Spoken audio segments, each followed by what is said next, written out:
ঘুমের তেরে ওইটা নিয়ে যত সংসারে কাজ আছে সমস্ত সাইরা নিয়ে বইছে একটু চা খাইতে খাইতেও ভাবতেছি কি রান্না করবো, তাই দুই চুমুক চা দিতে না দিতে দৌড়াই চলে গেছি রান্নাঘরে। হাতের মধ্যে তেল নিয়ে মাখতে বয়ে বসে। তোমরা কি মনে করছো নিশ্চয়ই কাঁঠাল রান্নায় যেহেতু হাতের মধ্যে তেল মাখামাখি শুরু করে দিচ্ছে।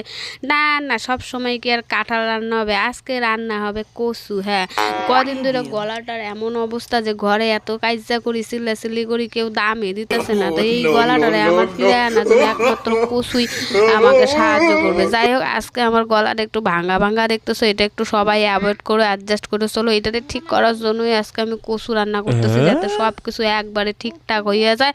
আমার পাওয়ারও এই ঘরের মধ্যে আইসা পড়ে আবার নতুন কইরা। তোমাকেও যদি আশীর্বাদ থেকে অবশ্যই হইব, অবশ্যই আমি এতে সাকসেস হইমু।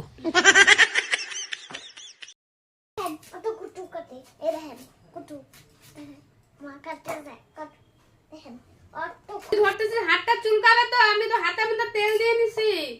তুই ধরছিস কেন? আমি তো তেল দিয়ে নিছি, কে কাটে দিবে তেল? যাই হোক, সোনাই আমাদের ঘরে রেডিও ক্যাসেটের মতো চলতেই থাকে। তো ওর সাথে কথা কইতে কইতে আমার প্রায় সম্পূর্ণ কচু কাটা হইয়া গেছে। এখন আমি এর মধ্যে দিয়ে দিব এক গাদা লঙ্কা। হ্যাঁ, লঙ্কা না দিলে তো ঝালই হবে না। কচু রান্তাছি যদি ঝাল আর ঝাঁঝি না হয় তাইলে আর কেমনে হইব? আর সাথে জল ঢাইলে দিছি, এটা ধুমু, হাত দিয়ে ধোয়া যাবে না। কেন বলো তো? গলা যদি চুলকায় সে না আমি কাইজা করে এদিক ওইদিক ল্যাগর ব্যাগর করে আমি গলাটা ঠিক করবার পাবো, কিন্তু হাত যদি আমার চুলকায় সেহেরে আমি ঠিক করতে পারবো না। ওইটার মধ্যে আমার লেবু দিয়ে ঘুষতে হবে, লবণ দিয়ে ঘুষতে হবে, তেল মাখতে হবে, তাও ইয়া সহজে কমবে না। এই জন্য এইটা আমি রিস্ক নিব না। আর সোনাইরে দেখছো কত যত্ন করতেছো, আর মায়ের না না তোমরা ভাইবো না কিন্তু যে এত লক্ষ্মীমন্ত ছেলে যে মায়ের কষ্ট বুঝতে গেছে না।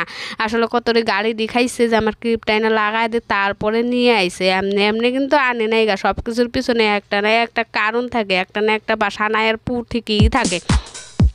যাই হোক, সমস্ত কচু ধুইয়া নিয়ে আমি মিক্সারে ঢাইলা নিছি, সাথে দিয়ে দিতেছি সর্ষা। জানি না কালা সর্ষা আমি যেদিনই রান্ধি সেদিনই তিতা হয়। আসলে আমি অনেক লক্ষ্মীমন্ত বউ তো, তাই কিন্তু আমি সব জায়গায় দেখছি এইটাতে কালো সর্ষা দিয়ে রান্ধি, তাই আমিও কালো সর্ষা দিয়েই মিক্সারে সমস্ত কচু লঙ্কা যা ছিল সব আমি গুঁড়া করে নিছি। একটু লবণও দিয়ে দিছিলাম সাথে, যাতে একটু তিতাটা না লাগে।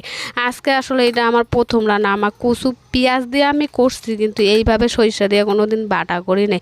যাই হোক, স্বর্গীয় কাইজালা গুরুজনদের আশীর্বাদ নিয়ে শুরু করলাম রান্নাটা। যদিও এই রান্নায় কোনো ফোড়নের দরকার হয় না, কিন্তু আমি অন্য ক্যারেক্টার দিয়েই চলি যাই, জন্য আমার ফোড়ন দিতেই লাগবো। এই যে আচারের বয়মটা দেখছিলা, এটার মধ্যে রয়েছে কালো জিরা সরিষা মিক্সার করা। হ্যাঁ, ওইটারে একটু দিয়ে দিছি, আর সাথে দিয়ে দিলাম কচুরি ঢাইলা। কিন্তু আমি একটাই ভুল করছি, এটা ভুল করছি না ঠিক করছি, এটা তোমরা যারাই রান্নাটা করো তারাই জানবা।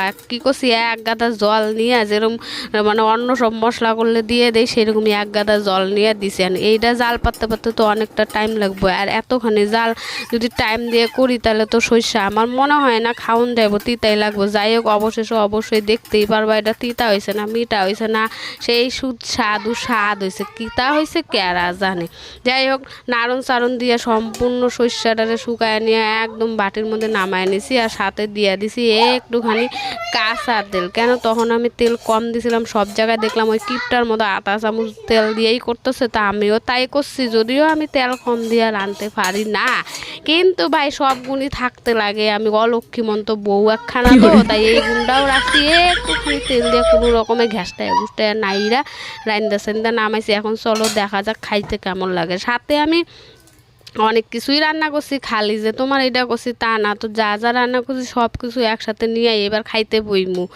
অবশেষে অপেক্ষার অবসান ঘটায় খাইতে বইয়া বসি। সাথে কিন্তু অনেক কিছুই নিচ্ছি, ভেন্ডি ভাজা, কারণ ভাজা, উচ্ছে ভাজা, ডাল, আর এই কচু বাটা। এ না গো, যা তিতা হয়েছে, কিন্তু খাওয়ান তো লাগবেই ভাই, তিতা হোক আর মিঠা হোক, গলা আমার ঠিক করুন চাই।